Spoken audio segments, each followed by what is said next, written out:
com o que você estava falando aí, a história da reunião, Sim. etc. Quem é o dono da rádio? A rádio não tem dono. A rádio tem uma equipe onde cada um tem uma função. Existe o diretor, existe um vice-diretor, existe uma pessoa que é responsável pela programação, existe uma pessoa que é responsável pelo setor de marketing. Então, ela não tem um dono. E diretor e vice-diretor foi eleito por quem? Pela a equipe que compõe a rádio comunitária. Porque além da diretoria, também existem os filiados da associação. Isso. Porque o que acontece então, muito... tem uma associação que a rádio está ligada a ela, é isso? É. É isso? No caso, a Lagoa Grande, ela tem a Associação de Radiodifusão Comunitária de Alagoa Grande, né?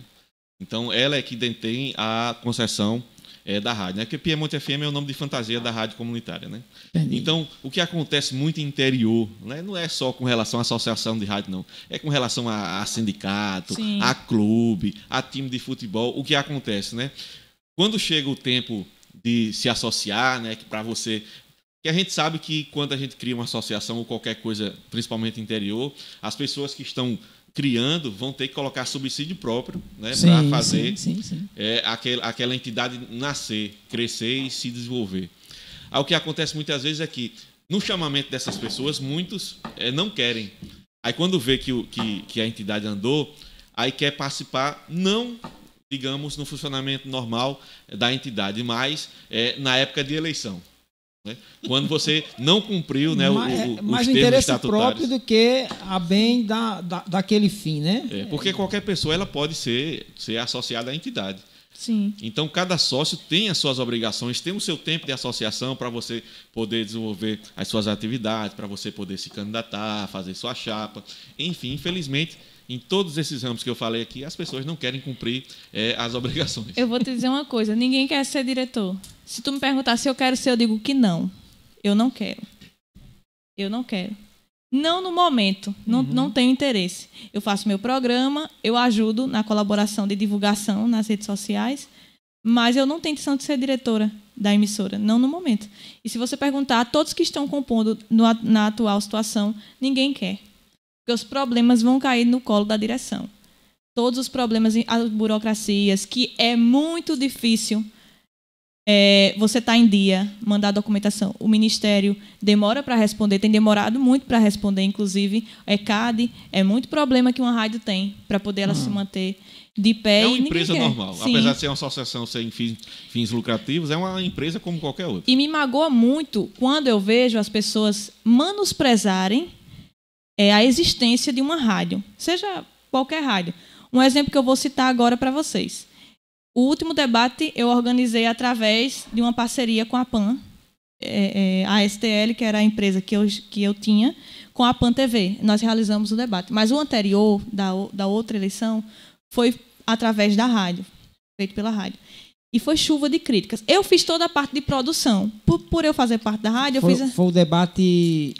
De prefeito, que ocorreu na Câmara. Sim, isso foi na Câmara. Sei. Então, a parte de produção foi comigo. A rádio fez transmissão, essa parte técnica que eu não sou muito afinada, mas a produção foi comigo. Documentação, organização, tudo comigo. E eu vi o comentário das pessoas na internet durante o funcionamento do debate. Primeiramente, as regras foram passadas para a gente pela CDL, que já tinham realizado o debate. Eu procurei a CDL, que me ajudou muito e me orientou muito no quesito organizar como funciona um debate político. Sou muito grata. Foram as mesmas regras. E quais os comentários que eu vi? Não, esse debate é organizado pela rádio, não presta, não. Vai favorecer candidato A, vai favorecer candidato A, candidato B e tal. E eu ouvindo, né? Então, teve uma pessoa que fez essa observação e disse isso. Não presta nada organizado por essa emissora. E aí eu perguntei, você está ouvindo o debate por onde? Que a pessoa, ela rogou o que a gente chama de praga, né? Sim, essa emissora não devia nem existir, não sei o quê. Eu perguntei, você está ouvindo o debate por onde? Sabe por quê? Porque a gente transmitiu, sim, via web, e tem o link, mas é aquilo que o Júlio falou, não chega em todo lugar. A gente tinha na Câmara, em frente à Câmara, em locais separados, o pessoal com o seu rádio ligado no seu carro e o montante de gente ali ouvindo. E antes da rádio organizar o debate, e os da CDL, você ouvia por onde? E modéstia à parte, né, da equipe técnica da rádio, sempre os debates foram transmitidos com a maior qualidade possível, sem deixar de ver a ninguém. Não só na parte técnica, mas também na parte produtiva. Porque se fosse puxar para um lado, era só apertar um botão, quando o candidato que a gente não quer Até porque que fale... o tempo não foi igual para todos, o baixava tempo foi igual o para volume. todos. E outra coisa, é muito Cabo bem do lado com o feito. microfone... É muito bem feitas as Tá regras. chiando. Eu acho muito bem feitas as regras, porque o integrante de cada coligação fiscaliza o seu oponente. Pronto. Eu, enquanto apresentadora e produtora do projeto, eu não tenho o direito de fiscalizar o candidato que está passando do tempo, porque quem vai fiscalizar ele é o oponente dele.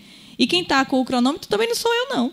Então, assim, é uma questão de você também pensar no outro. Quando você critica dessa forma, você não está pensando na pessoa que vai ouvir e que há anos atrás, como o Robson falou, quando a gente não tinha transmissão via web, de debates, de eventos do tipo, as pessoas acompanhavam pelo rádio. Desde a minha infância, o povo acompanhava pelo rádio. A zona rural acompanha o debate pelo rádio. Tanto é que no outro dia estão os comentários, né, na rua. Exatamente.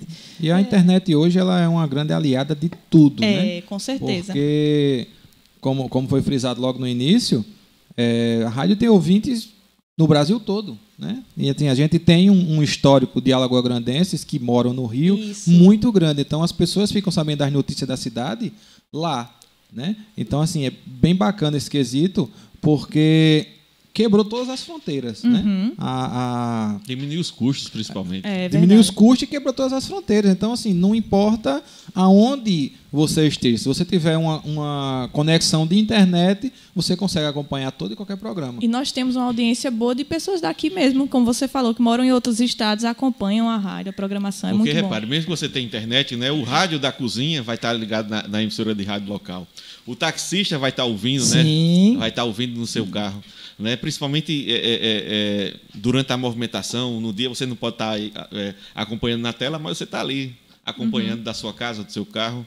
É uma audiência que não acaba, né? Como a televisão. Algumas pessoas criticam, né? Sem citar o nome da emissora. A emissora tal, nos anos 90, alcançava as 40 pontos no Ibope. Aí hoje não alcança 30. Aí muitas pessoas que comentam esse tipo de coisa, muitas vezes não procuram estudar, ou então não são simplesmente da área, né? Mas não pensam.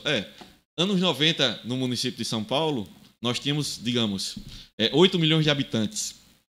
Hoje temos o quê? Quase 25 milhões de habitantes. Então, quando tem mais pontuação?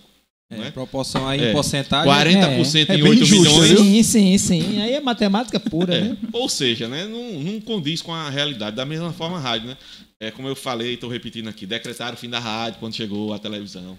Decretaram o fim da rádio quando chegou a internet. O que é que o rádio está fazendo? É justamente aglomerando as tecnologias. Agregando, né? Aglomerando. Para que ela possa ir mais longe. Né? Porque o que a gente está fazendo aqui, na essência, é rádio. Sim.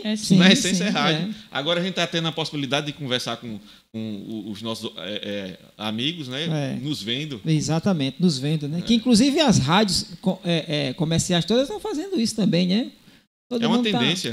Transmitindo lá. É A rádio legal, vai ser porque audiovisual. o pessoal conhece, né? Quem está por trás do microfone, existe um mistério muito grande. Exatamente. Toda a história. Eu não sei se. Eu acho que Robson conhece, Gilson Souto Maior. Sim, foi meu professor de rádio. Ele já é um senhor, né? Há uma voz maravilhosa. Ele foi locutor de radionovela. Esse cara fazendo um trecho de uma radionovela pra gente. Ele pediu pra gente fechar os olhos. Porque aquela pessoa que fazia radionovela, ela tinha que ter uma intensidade muito mais dobrada do que o ator que a gente vê na TV. Da mesma forma, o locutor. O locutor de rádio, ele não vai falar com a intensidade que um apresentador de TV, que um repórter que vai aparecer ali na TV. Ele tem que transmitir de uma forma diferente. Exatamente. É outro contexto. Deixa eu dar um exemplo, né? Todos nós aqui, apesar de alguns terem menos idade do que nós aqui, nós dois, né? Você. Eu sou o mais novo daqui. Mas todos conhecem Zacarias, né? Sim. Zacarias ele é formado em contabilidade e foi radioator. Se vocês puderem dar uma olhadinha depois na internet, voz original do Zacarias, né? Inclusive tem Zacarias dos Trapalhões? Zacarias dos Trapalhões, né? Tanto que Didi, o Renato Aragão, fala, né, que era o único ator da trupe. O único ator. Dedé dizia que sentia certa desconfiança quando o Renato Aragão trouxe ele, mas ele já vinha da escola do rádio, né? Ele é um rádio ator e tem vozeirão. Inclusive, algumas participações, inclusive nos Trapalhões, que tem um locutor lá que faz a locução de um personagem que entra, do Renato Aragão, que é a voz dele. E muitas pessoas não sabem, né? Uma voz forte, grave. Agradável. E justamente...